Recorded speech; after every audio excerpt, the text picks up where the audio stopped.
আজকে ছাগলের জন্য কিভাবে মিক্সার করতেছি এটা দেখাবো, সবার সাথে শেয়ার করব। শুধু যে ঘাস লতা পাতা দিয়ে ছাগল পালা যায় তা না, মিক্সারও করে খাওয়াইতে হবে, দানাদারও খাওয়াইতে হবে, না হলে ছাগলের গ্রোথ আসবে না। শুধু ঘাস দানাদার ছাড়া ছাগল পালাই যায় না আমাদের শহরের মধ্যে। দেখেন তাহলে কিভাবে মিক্সচার করি এবং কি কয়টা আইটেম দিয়ে করি। বিসমিল্লাহ। এই যে এগুলো হচ্ছে 0 সাইজের খড়। আমার যেহেতু ছাগল কম, ওই হিসেবে আমার খড়ের আইটেমও কম।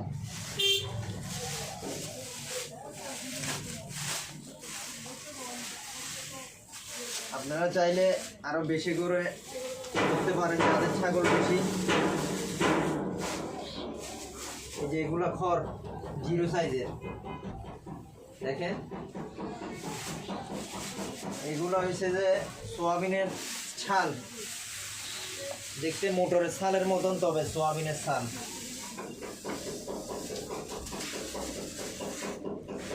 এছাড়া এগুলো হচ্ছে গমের ভুসি, এগুলো গমের ভুসি। দেখেন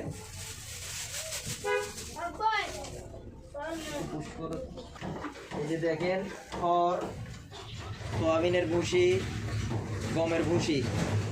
এরপরে দিচ্ছি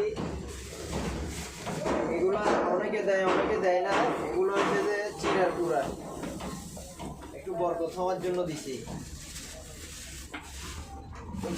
এগুলো হচ্ছে সোয়াবিন, এই যে এগুলা সোয়াবিন।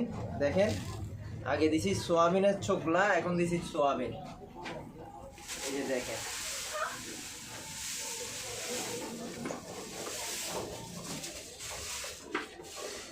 এরপরে এগুলো হচ্ছে যে মোটরের ভুসি।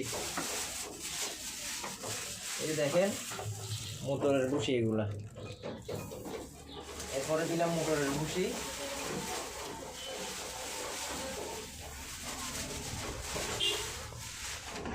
এরপরে দেখেন এগুলো সোনার ভুসি। কে কি বলেন আমরা জানি না, আমরা চট্টগ্রামের ভাষায় চনার ভুসি বলে এগুলাকে। এই যে দেখেন সোনার ভুসি।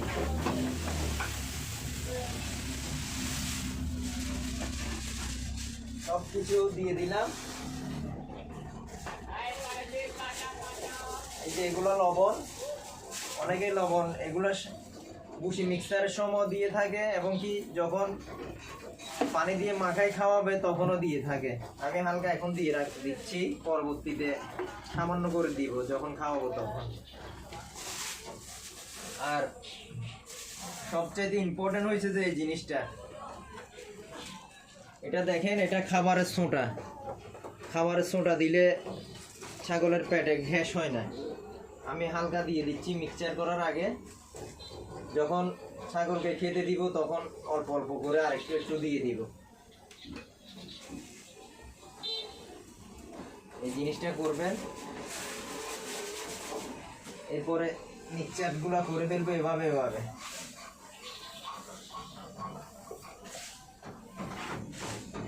আমি 3 কেজি খড়ের সাথে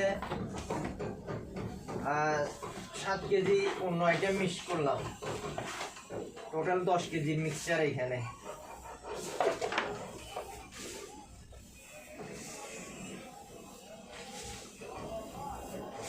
এভাবে এভাবে মিক্স করে নিবেন আর কি। আলহামদুলিল্লাহ মিক্সচার করা শেষ। দেখেন সব সুন্দর মতন মিক্স হয়ে গেছে, মাশাআল্লাহ। এখন ড্রামে ঢেলে রাখবো, যখন ছাগলকে খাওয়াবো ওইখান থেকে বের করে করে খাওয়াবো। এই যে ড্রামটাতে স্টক করে রাখবো, যতদিন যায় পরবর্তীতে আবার। এই যে দেখেন